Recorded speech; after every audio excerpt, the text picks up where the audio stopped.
Good morning, ladies and gentlemen. Once again, you are tuned in to the Lion's Den, the official source for UCCS Sports. This is your host, MJ Arjamandi, broadcasting live alongside my partner in crime, Mr. Martin Hungry Hippo Hines. How you doing, Mr. Hungry Hippo? I am always hungry. Always hungry, but we're not talking Rust Buster today, bud. Oh, yeah. Yeah, so I hope you had some breakfast. I had my Starbucks, and I am good to Hey, go. that's all you need, bro. That's all you need. How was your weekend, man? Yeah, it was good. Yeah? Yeah? Yeah, watched the Cowboys not do well. Yeah. And, well, I watched the Raiders likewise not do very well. And my Longhorns beat Ole Miss 66-31, so I was pretty psyched about that. Yeah, a little bit of a beatdown. Yeah. Yeah. So, well, how about the UCCS sports? I watched a few UCCS sports over the weekend. I'll tell you a little prediction the last couple of weeks that I had made about the women's soccer team. Looks like it might have come true. Yeah?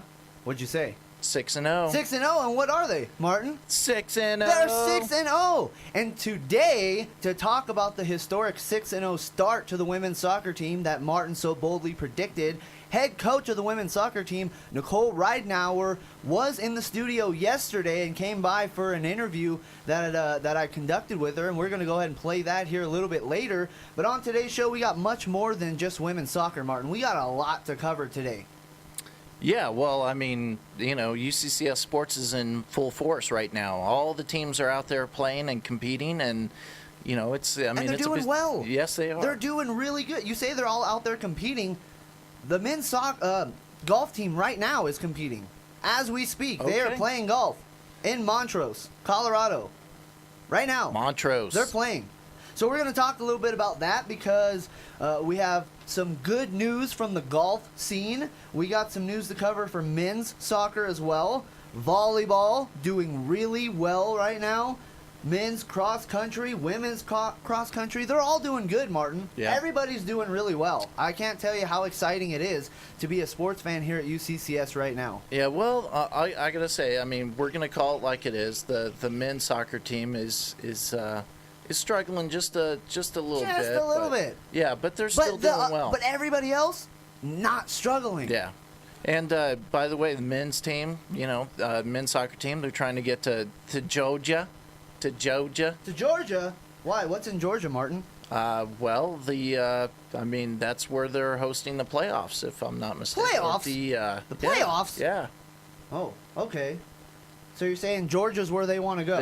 They have it on their mind, so let's. So they got Georgia on their mind. Yes. Okay, well let's have some Georgia on our mind as well, and then when we get back, we're gonna go ahead and play that interview that I conducted yesterday with head coach Nicole Ryan from the women's soccer team. But we'll do that after we get back from this break. Georgia, Georgia, the whole day through, just an old sweet song keeps Georgia on my mind. Georgia on my mind. I said, Georgia, Georgia,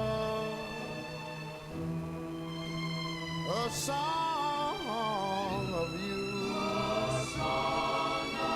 comes as sweet and clear as moonlight through the pines.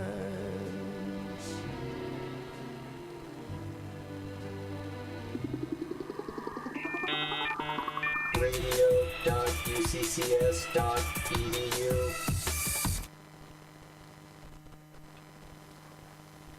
Welcome back, ladies and gentlemen. Once again, you are tuned in to the Lion's Den, the official source for UCCS Sports.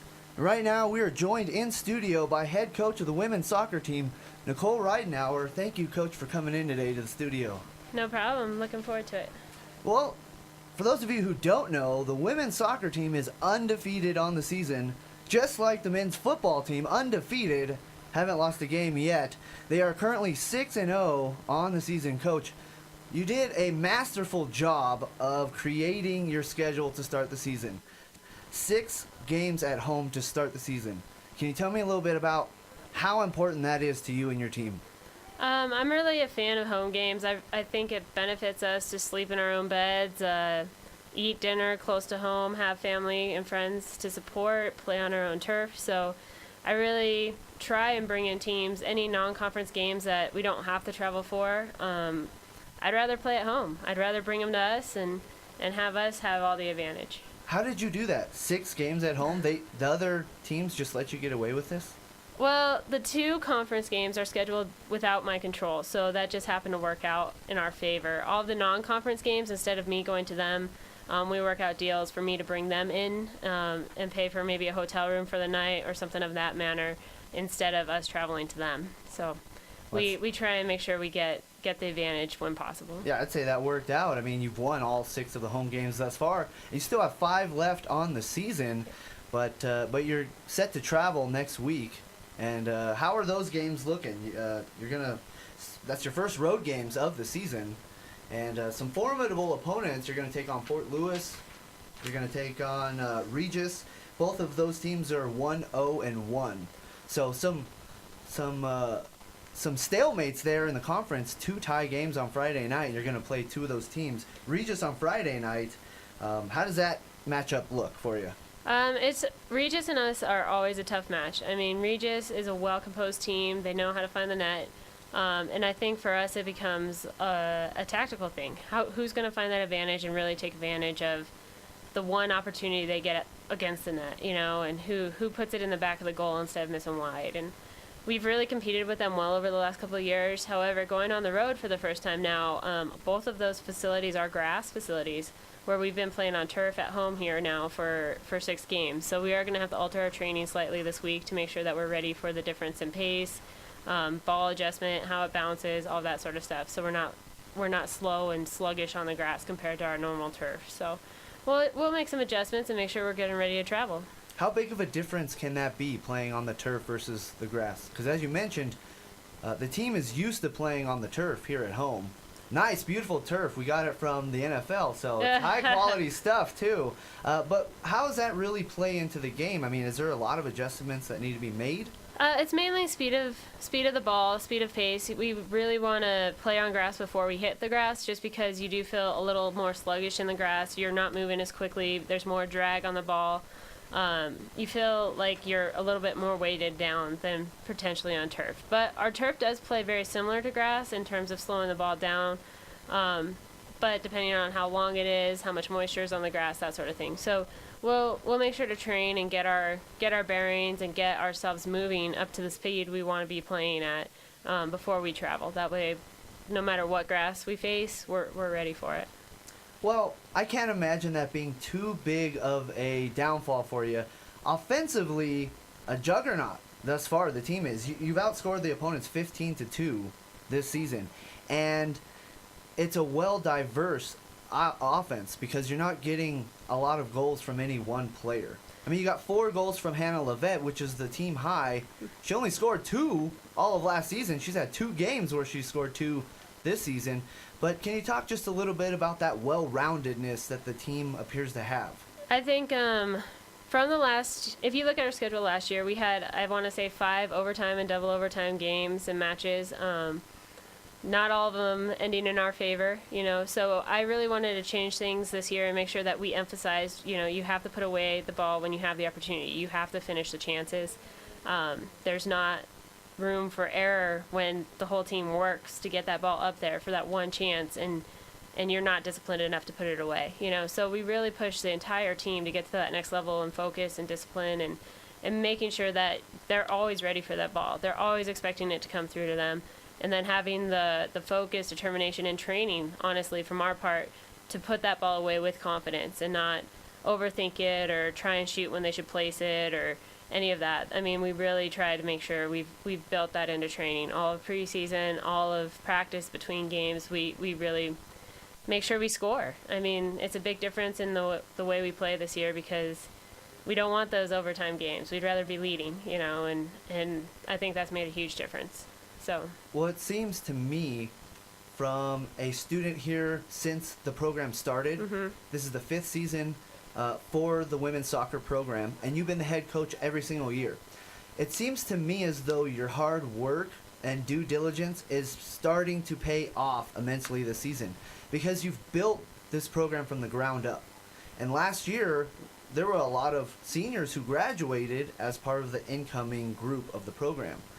And you have very successfully been able to plug in new players into those spots. So can you talk just a little bit about how that transition has been from creating the program and watching these players kind of develop with you, and then last season, the first group graduating. And so you had a lot of changes you had to make for this upcoming season, but they're playing great together. It's not as though there's a gap anywhere. No. How is that? I think that comes a lot from, like you said, starting the program from nothing, bringing in girls, girls who played 4 years for me. They came in as freshmen and were expected to play in the RMAC, which is a hard physical contest, and we really had to develop the team and develop the standards of the team and what kind of dynamic we wanted. And I would say, some of those graduating seniors from last year really helped me hone that in and find what works best for the team. And me as a young coach and developing the program, it really set my standards of where we should be, how to get the team to buy in, how to work in new girls and make that transition easier. Because I did get feedback after every season. I did try and see what was working for them and what wasn't, how they saw me, the coaching staff, the way the program was run. And with a girls' team, you kind of have to get them to buy in. They have to be on board. They have to know what to expect. They have to know what standards are set for them, and they have to believe in the people leading them, whether that be me, my assistant coaches, or even the captains, So I think a big transition was having those girls coming in and out the last couple of years, and finally graduating in that senior class. I learned a lot. I think the team has really molded itself into the standard that I wanted the whole time. They buy into, and we found that common ground. And how about the new players? Because you have quite a few freshmen on the team as well, and they're coming in, and the expectations are that this is a winning team, and Right. and the expectations are high that this soccer team is going to do well in the conference. Right. And so what are the expectations for those young freshman players who are coming in and playing at this level for the first time? And they're being thrown into the Sharks, right? Into the Yeah. RMAC, like you said, a really tough physical conference. We held the standard on the team, and this was built through last spring. This was built, again, through the years. But of saying, we want a higher standard. We want more out of this team, and we want it to be competitive. We want it to be supportive. But at the same time, how do you get these new girls into that motive? So right off the bat, we come in on the field, the second year on the field, the seniors all the way through the freshmen are held to that same high standard. And I think that makes it very easy for people to come in because there's no question on where they're at. There's no question on what is acceptable and what's not. It's just across the board, these are the standards of this team. They're very high. You need to step up to them. We will help you get there, but you can't cut corners. You got to work to get there. But then off the field, the girls have a great dynamic of making sure the new girls are welcome. Everybody can go eat dinner together, hang out together. We have Bigs and Littles, which is a returning player kind of mentoring an incoming freshman or an incoming transfer to make sure that they know what classes are, how to navigate the campus, how to get on and off buses. So we've tried to make sure that the off-field dynamic is very welcoming, we're here to help you succeed, but the on-field dynamic and that standard is just held very high, and it's not given up for anybody, whether you're a returning senior and have entitlement, or if you're a freshman who just walked in. There is no entitlement anymore. There is nothing to question. It's right there, black and white. These are the team standards. And so from week to week, we may see the roster change as I make the announcement. First of all, how do I do with that? I do the announcing before the game. How's that working out? You do very well. All the girls love that you pronounce her name right. Oh, I'm working really hard on that because I know they don't like it when I do. I'm trying really hard for that. But from week to week, it seems like from game to game, there seems like there's some adjustments each and every time. Is that part of the mentality? Every week they have to earn that spot? There is no entitlement here? It is, and we really worked very hard to get that to be the standard of this team through meetings, through, again, discovery through the team on where we really want to be and how to get there. I think it holds back the team to say, hey, this is always a starter and you're not, because then what's the motivation for the person trying to take that spot? But now you create this competitive cauldron where everybody has a chance, and we put together the best 11 on the field who can accomplish the best thing for the team. And that doesn't necessarily mean the best 11 foot skill, the best 11 in terms of shooting power, anything like that. It's dynamic. How do they work off each other? How do they work well together? How are we going to score goals? I mean, that's the objective of the game. And at the same time have, every person on that field knows what their job is. And they have to do their job so the person next to them can do their job. And the person on the bench is working hard and pushing those girls on the field. That way they never get complacent and everybody's always working and always gaining ground. So be it the competitive nature or be it the mentorship or the home field advantage we've had thus far, what do you contribute as the greatest asset to why the team is 6-0 right now, undefeated, and outscoring their opponents 15-2? What is the biggest contributing factor to the team's success right now? I would say the biggest contributing factor is that they believe in each other and they work for each other. One of the other standards that we hold on this team, especially being a soccer field, you have to rely on 10 other girls besides yourself to make sure that the job gets done. So we just say, if she's working hard, you're working hard. You don't ever leave somebody out on a branch by themselves. And so they believe in each other and they work hard for each other. Yeah, again, to me, it seems like it's a great team dynamic. On the field, I hear a lot of communication. I hear a lot of talking from player to player. And off the field, it seems as though they're a very tight bunch as well. We had Jenna Gist and Ashley Hooper on the show a few weeks ago.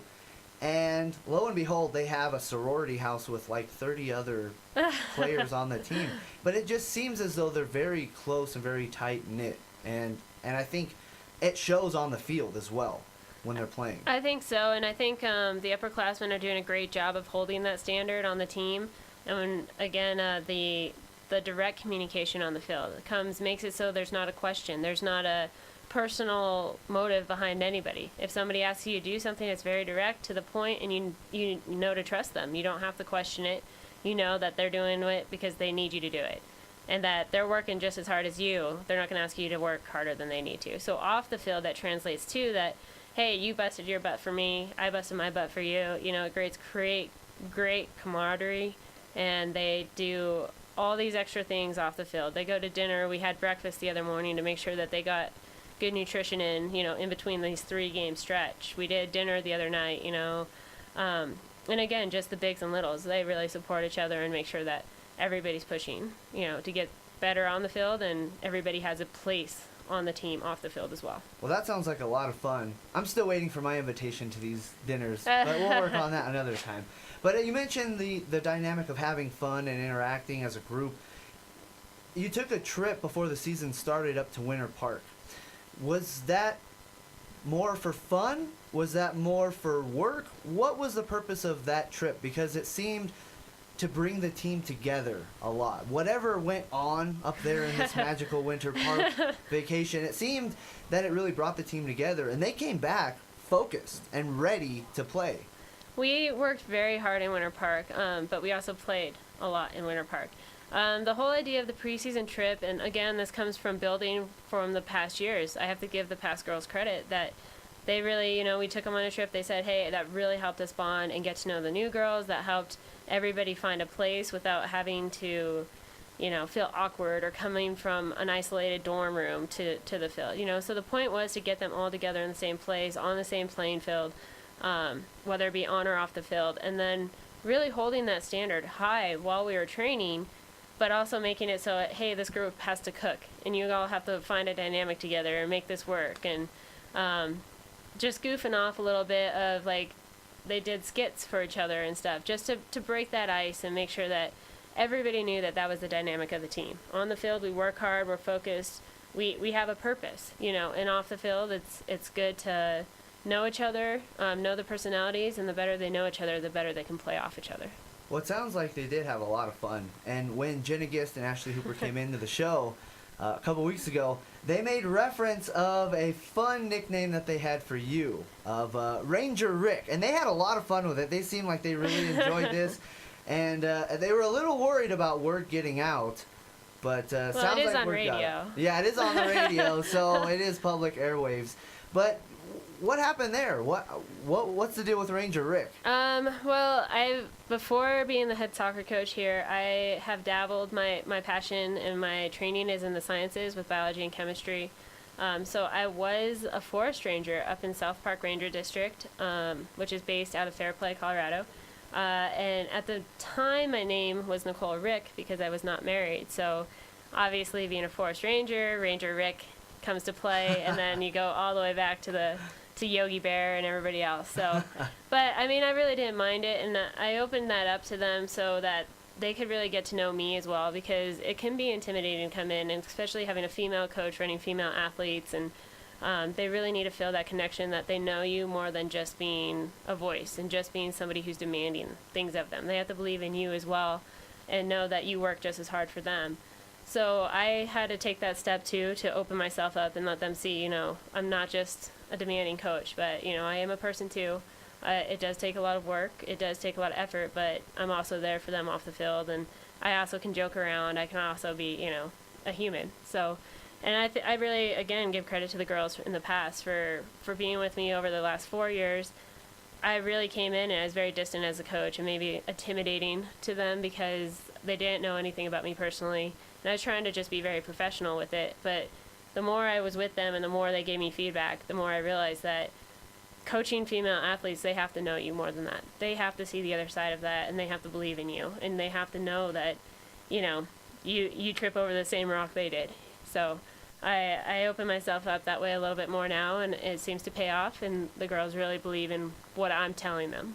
So there was a method to your madness there. It wasn't just let's have fun and poke fun at the coach, but it really allowed you to open up to them and show them a different side of you that allowed you guys to, you ladies, to connect on a different level. Right, and I mean, it is fun, and everybody has to have a sense of humor about themselves, and when you're the head coach, sometimes that's hard to take a little bit, and I think that's helped develop over the years too, that, you don't have to be serious all the time. You can celebrate when the team celebrates, and you actually need to take time to do that, and you have to goof around at the right times as well, so. Well, whatever you're doing, it seems to be working, because the ladies are responding, and again, they're 6-0, and they are set to take on Regis on Friday night, who is 1-0-1, and then the Mountain Lions will take on Fort Lewis on Saturday. So off to the road we go. But like I said, whatever it is you're doing, whatever Kool-Aid they're drinking, it's working. Yeah. So, Coach, I just want to congratulate you on the best start to the team's history, 6-0. That's excellent, and it's all because of the program that you have created, and 5 years running, it is your hard work and effort that's paying off. And I want to congratulate you and say how exciting it is to be there at the games, announcing the games. It's a lot of fun. So thank you for the great season so far, and thank you for stopping by to the Lions Den. We really appreciate your time and your efforts with the program and coming into the show. Before we go, though, can you please let the listeners know who you are and what they're listening to? I am Nicole Ryan, the head women's soccer coach here at UCCS, and you're tuned into the Lions Den, the official source of UCCS sports. Thank you so much, Coach. Appreciate it. radio.uccs.edu. Welcome back, ladies and gentlemen. You are still tuned in to the Lions Den, the official source for UCCS sports. I'm your host, MJR Jamandi, still alongside Mr. Martin the Hungry Hippo Hines. And we got to thank head coach Nicole Ryan for stopping by the studio for that great interview. We really do appreciate everything she's done for the program and for coming in and talking with us here on the Lions Den.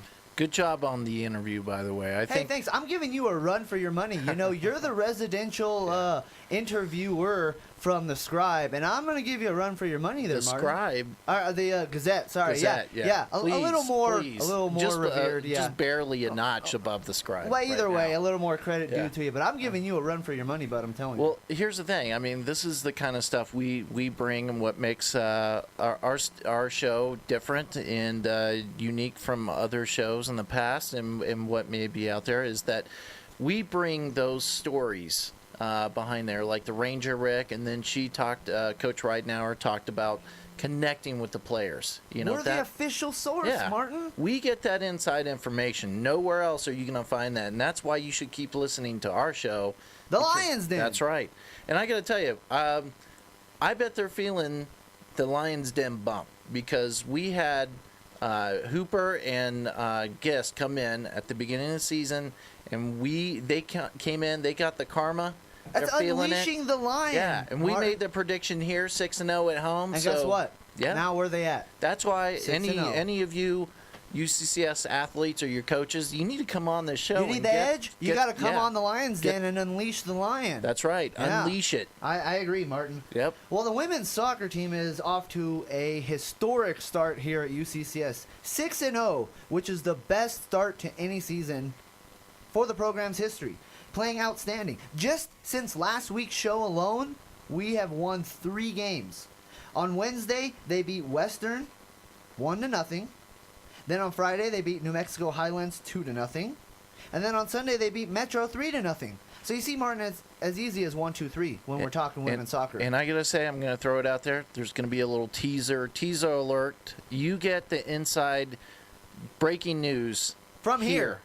So I think we're going to have some breaking news soon. Well, this morning there was some new rankings that went out for Division II, and among the top rankings we have Hannah Levette, who's currently 35th in the entire nation for points per game. She's also 33rd in total points in the entire nation. She's also 12th in assists in the entire nation. That's Hannah Levette. All of those records, Hannah Levette is just She's destroying the field right now. 4 goals on the season, 4 assists and 12 points. Yeah, we're not just doing it. We're not just doing it on offense. No. Defensively, we are really putting. Defensively, our goalkeeper is keeping us in every single match. Yeah, Kelly Schroeder, she's doing an awesome She job. was the defensive player of the week, Martin. Did you know? For the RMAC? For the RMAC, defensive player of the week. And then when we're talking national rankings, she's currently 19th nationally in goals against in games. She's allowing just over a third of a goal per game. So she's only allowing 1 goal approximately every 3 games. That's remarkable. Shutting it down. That's locked down. Locked down. No one's getting scoring on her. That's some impeccable defense. And that's the thing. I think it keeps the team on the offensive because they don't have to worry. Right. They know they're in the game at all times. Yeah. They know they don't have to worry about what's going to happen at the goalie. They know that the goalie is on point. She comes up with over 94% save percent. That's pretty good. Over 94% of the time, she saves the shot. That's remarkable, Martin. She's 7th in the nation in save percent.